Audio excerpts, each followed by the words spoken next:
pallet, and now it is in the outer box. Next step is going to be to put some cardboard around the edges here for puncture protection and to keep it from shifting at all, which it doesn't really have much room to shift, and it's secured to the pallet, so it shouldn't, but it's just an extra precaution. Okay, next step is in that corner, see a little marking on the box, and the other of the inner box. Those are the edges of the crank. So what I'm going to do is I'm going to put these corner protectors in, but they're about 5 feet long. So what we're going to do is mark them off, as you can see here, and it's on the other end also. Then I've got to cut them to size. Okay, we're getting a little bit closer to being done. BMW crank. Okay, got the corner piece there, the cardboard in the corner to keep that in place so it doesn't move back and forth. The markings in the box, this is also the corners of the crank. If you want to remember where something is in the box, just mark it right when you put it in as you pack it. Otherwise later on it's which end is it at, who knows. Anyway, and I've got some bubble pack on each end, on each side of the box. That's just to help keep it from moving back and forth. And we're getting ready to close up the top. A little extra protection, put this piece of foam on top of the inner box. Okay, getting closer to getting the outer flaps done. Inner flaps are over.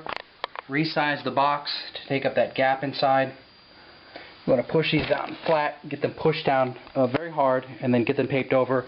You want to hold them down while you tape them over, not just flap them down and then tape them down, because then the flaps are loose, and in transit things loosen up, and that's how they come apart.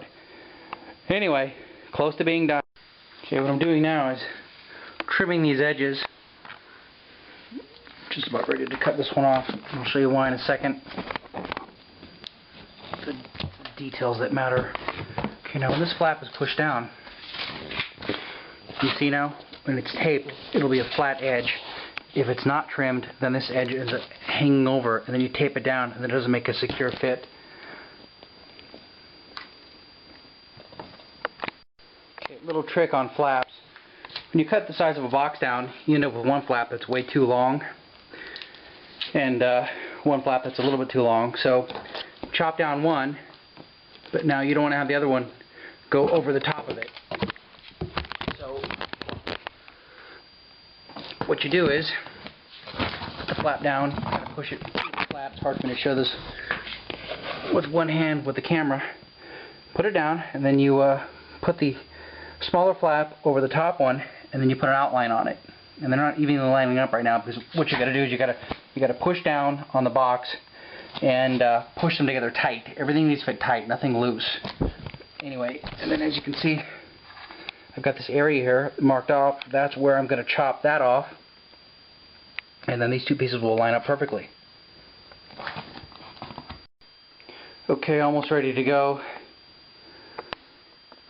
With this U-Haul box and with a complete roll of nylon tape and other tape, about $16 in material so far alone, not including the pallet, which fortunately I didn't have to pay for. And unfortunately I didn't include this in the auction price. I'll ask the buyer about this and see if they want to be fair and ethical about it. Also, I calculated the ship weight at about 60 pounds, but with the packing and everything else, it's actually come out to 74 pounds. Alright, getting close to being done. All I'm going to do now is put the info into a UPS and print the UPS label, and also print my additional outer label, which goes on with 3M adhesive and 2mm tape, which makes it literally waterproof in case that little UPS label comes off. Anyway, close to being done. Okay, almost done. It's all boxed up. It's all taped up. So I got the nylon strapping tape across it a few times. That's the strongest tape you can get. Unfortunately, it's also the most expensive. Bottom's taped up, sides taped up, where the bond on the box comes together. And these two labels, one, this is my own label, and the other one is the UPS label. I'm going to put both those on in a minute.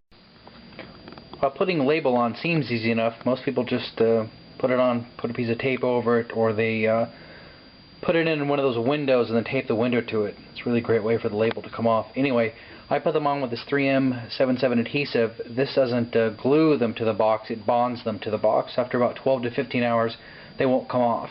And since they're laser printed, that also makes them waterproof. If they get wet, they won't run, they won't peel off. Anyway, here are the labels. Quick spray of this. All it takes. Okay, package is now finally ready to go. Labels on, fragile, stickers, everything else. Package is not very big, about 24 by 24 by 13, but it weighs 74 pounds. And it's packed well, and it's palletized, and the pallet is unexposed. So the pallet should make it through in nice shape. And a little note too here, you notice on the labels, on label, you've got the track number on the top and bottom, very clearly printed, large font. And also on the labels, all the edges are rounded. They do that on the UPS label also. They're both covered to not show the recipient's info. When you round the edges, labels, they get caught on things. When they get caught, they get pulled off.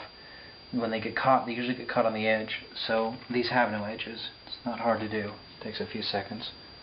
Anyway, here's the package, and I'm sure this one will make it through fine like all the ones I sent before it.